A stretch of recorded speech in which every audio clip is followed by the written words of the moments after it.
please welcome our next guest with a big round of applause.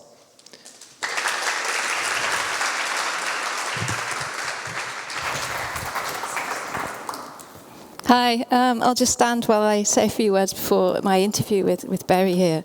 I don't much enjoy giving speeches, and I always feel too nervous to speak off the cuff, which is why I'm standing here with a piece of paper. The thing is, I wasn't an eloquent speaker as a child. I was always fearful of saying something stupid in the presence of those better educated or from a higher class. I preferred to hold my tongue than tell a story or express an opinion. However, the less I spoke, the more I read and the more I wrote. And soon big piles of books were creeping up my bedroom walls. In England, it is very normal to grow up monolingual. All you need is a bit of basic French or Spanish so you can order food on holiday. That's the thought. Alternatively, you could just speak very slowly, or if that failed, shout in English. It wasn't until I was 16 and studying A-level French that I read a book in another language. And it wasn't until I got to university, I studied comparative literature at UEA in Norwich, that I became aware of translations into English. Most people in England read with borders. Slowly but surely, though, things are changing. And the 3% of books published in English being translations has now risen to about 6%. Running tandem to the need to increase representation of diversity in culture has been a growing awareness of other less visible contributors, like editors, or in my case, translators. Never before have we had a stage like we do now, invited to speak at events, interviewed by the press, or even invited to a royal lunch. Rotterdamsch Leeskabinet is dedicated to connecting people through international fiction as a way of stimulating cultural exchange. Unlike England, there is a strong tradition of translation in the Netherlands, and a long awareness of the literary treasures to be found in other countries and cultures. In a way, I wish this library was opening in Bedford or Grimsby, not in Rotterdam. But at least the riches to be found in English translation are all being brought together to form a valuable resource here for readers of English, whether that is their first language or not. I'd like to close by reading a short section from On Earth We Are Briefly Gorgeous by Ocean Vuong, which is not a translation, but a letter a boy growing up in America addresses to his Vietnamese mother. When it comes to words, you possess fewer than the coins you saved from your nail salon tips in the milk gallon under the kitchen cabinet. Often you gesture to a bird, a flower, or a pair of lace curtains from Walmart and say only that it's beautiful, whatever it was. Dep quoi, you once explained, pointing to the hummingbird whirring over the creamy orchid in a neighbour's yard. It's beautiful. You asked me what it was called, and I answered in English, the only language I had for it. You nodded blankly. The next day you had already forgotten the name, the syllables slipping right from our tongue. And then, coming home from town, I spotted a hummingbird feeder in our front yard, the glass orb filled with a clear, sweet nectar, surrounded by colourful plastic blossoms with pinhead holes for their beaks.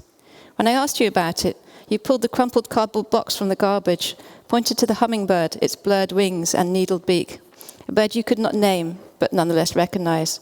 Dep quoi, you smiled, dep quoi. So.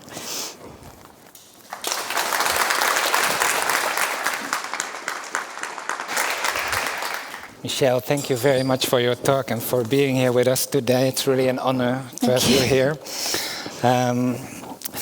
I just wanted to ask you a few questions about the art of translation, because I think it's really an art. And now that I've listened to you, to your speech, I was wondering, when you referred to yourself as a child, as somebody who rather did not speak or maybe preferred to shut up in certain instances, I immediately made the connection, okay, I wanted to ask her why she became a translator, but I start to get the feel like you really appreciate language and you really understand the impact and you are highly conscious of it, it seems, as a child already. Is that it's just guessing, of course? Yeah, I mean, I loved language, but I was also afraid of it, I guess. Afraid of saying the wrong thing. Because you knew the power, right? Perhaps, yeah. And you've translated, I read it, over 35 books from Dutch. From Dutch to English. I was like, over 35 books. Do you ever sleep? That seems like an insane, a lot of work, a lot of books. Do you know, I do children's books and graphic novels. So Yeah. if you start adding those And on- poetry, right? And poetry, yeah. So that helps. So it's maybe only I don't know, maybe 17 full-length books, like novels or non-fiction, yeah.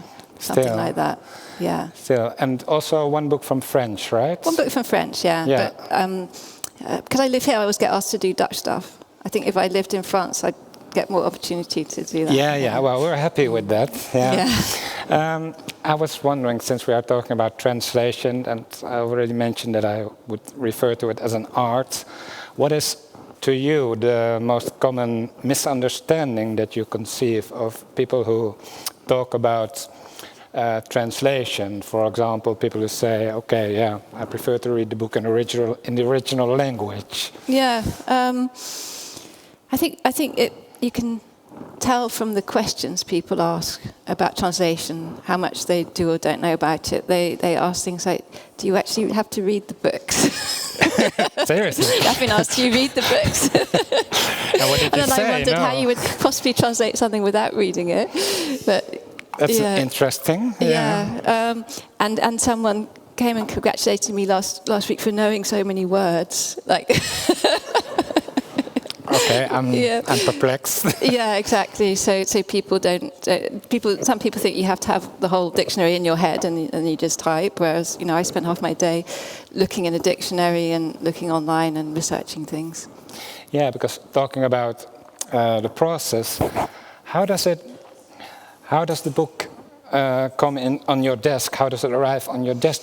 What do you have anything to say about it? Like which books you want to translate? Do you have to love them? Are publishers contacting you? Yeah, that's a lot of questions. So the books don't necessarily arrive on my desk. I kind of try and keep abreast of what's been published and what's well reviewed or what's a bestseller, so that I can then have read things if publishers become interested in them, and then they're more likely to ask my opinion of, you know, have you read this book and what do you think? In the case of this book, The Discomfort of Evening, the Dutch publisher asked me to do a sample because they wanted to sell the rights at London Book Fair. And the sample is just a few sample is like paragraphs? the first 2 or 3 chapters in this case. Yeah. Ah, okay. Yeah, and so and then they take that to a book fair where lots of publishers from different countries have meetings, and so they sell not just the rights into English but into all other languages that they can manage. Ah, of course. Yeah, that's how it works then. Yeah. And translating this book, you won the International Booker Prize for this translation. Did your life change after that in terms of what you get to translate? It meant that I couldn't say no to the next book. So I'm now translating Mijn Lieve Gunsteling. The second book by Marieke Lucas. I mean, the expectation was just that I would do it, so... You couldn't say no? No. Did you want to say no?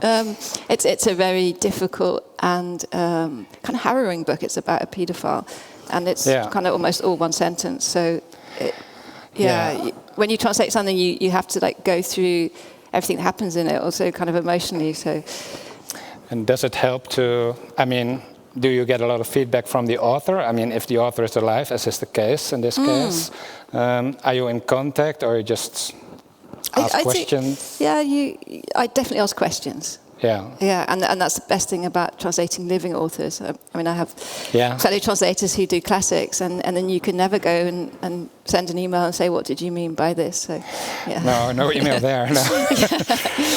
And then what happens? Because I'm very impressed that even this book seems for me hard to translate if I read the Dutch language, which is like very particular, and it also has a very maybe particular context of a rural village in North Brabant, a farming village.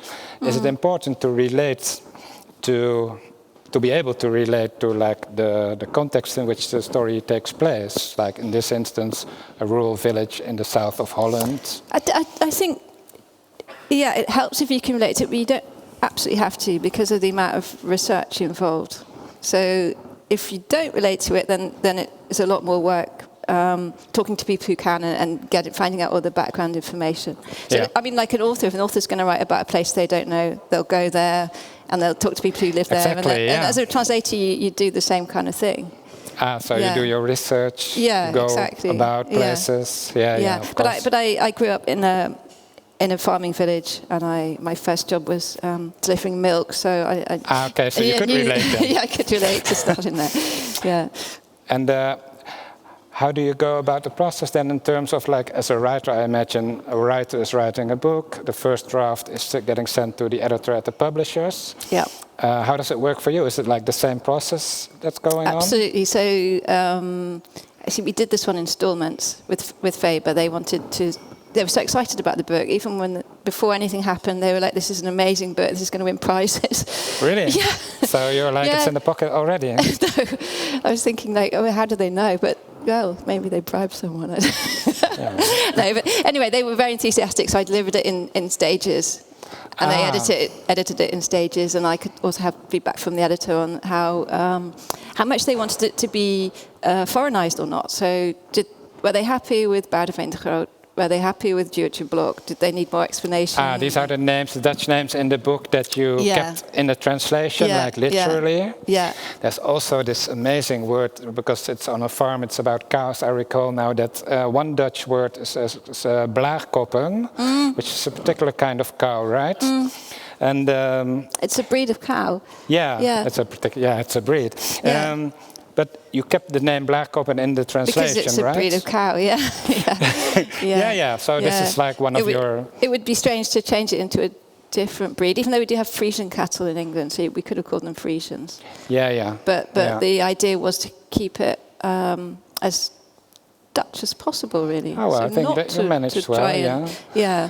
And how did you handle things like Sinterklaas, which is also in the book? I think there's a tiny bit of explanation, so you just kind of coat it in something. It must be very complicated. It's also complicated, with things that are very culturally specific like that.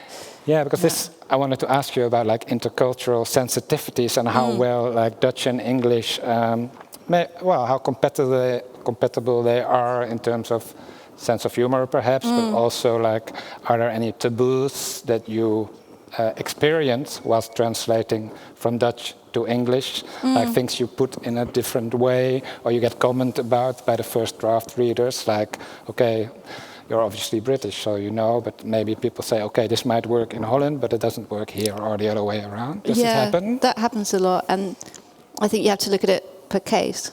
So there's no one way of dealing with it all, but there are always tiny little... Like, I've just translated Granted Heel Europa by Leonard Pfeiffer. Well, that's also a lot of work. Yeah. And it's coming out next April. Okay, great. And there's the word kut. Yeah. And I've translated it as cunt. And the editor tagged it out with, are you really sure you want to use the word cunt? Yeah. So because it's so loaded in English, Yeah, it is. Okay, that's obviously one example. Is there also maybe,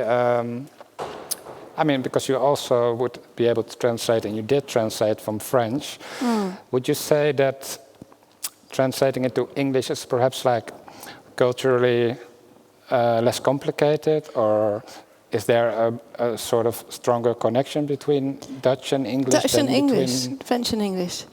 Oh, that's really interesting. Yeah.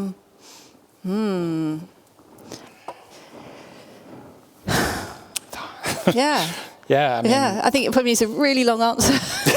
but the Dutch and the English do share a sense of humour, and they share a kind of love of beer, for example. A love of beer, yeah. And dark things happening in novels. I mean, this is done a lot better in England than America, for example. It has done a lot better. Okay, and you think that's because of the cultural compatibility? Yeah. What do you think, anyway, about... you have not perfect, but a great overview of Dutch literature by now, I suppose. What do you think of it relatively compared to other literature that you read? Is there something specific about it, except for it being dark, as you just mentioned? That would be to kind of generalize horribly and Yeah, to obviously. exclude things that, yeah. So Yeah. I don't know. There's nothing that stands out. I think the countryside is often, there's often like, kind of Polder novel, the Martin at Heart that you mentioned, or this is also a kind of Polder novel. So that's definitely a theme. So there are themes that run through, perhaps. Yeah, I think it's also, generalizing is always a bit complicated in this sense. Back to the idea of translating, and my question about what would you say to people who say I prefer to read in the original language. What are they missing? What does a translation give extra to a book? Because depends how good your English is, doesn't it? I mean, there's a nuance. So how many nuances are you going to understand or not? I would say read both. Read the translation and the original. Yeah. Okay, a lot of work to do. Why not? Yeah. And what is your... I mean, because it's your job, you must be a little bit... obsessed is not a very nice word, but you really like language and translating. Where do you get the joy from the work itself, from like doing the work, finding the right... The flow, just coming into the flow and watching the words kind of just appear on the screen, that's really wonderful. And that's the good thing about the next Michele Hutchison novel that I was going to tell you in the change room, is that it's hardly got any full stops. So you can just go on and go on and on. Yeah, so it's translating itself quite fast, actually, surprisingly. Yeah, it's also because you are familiar with her... With the style, perhaps, yeah. With her style, yeah. And like, is it also that you maybe get a sense of the... I mean, obviously it's a poet with a very large vocabulary, but do you get like feel for certain constructions and words that you... Yeah, I'm finding my way through dealing with like lots and lots of clauses, without a full stop, and having to make them fit with each other, and all the different ways of like grammatically, moving things around so that they do just flow on naturally. Yeah. Have you ever had some, well, I wouldn't say a conflict, but a mild difference of opinion with an author about translation, or you always work it out? Yeah, I once did a sample for someone, and she said, but this doesn't sound at all like my English. And she'd spent a year in America, and so she had she'd learned an American English, and I'm British English. Yes. So she just didn't recognise herself in the translation, which was an interesting one. What did you answer? Well, then you should have got an American translator. Yeah, I was just going to say, like, it's translated from not from American, right? Yeah.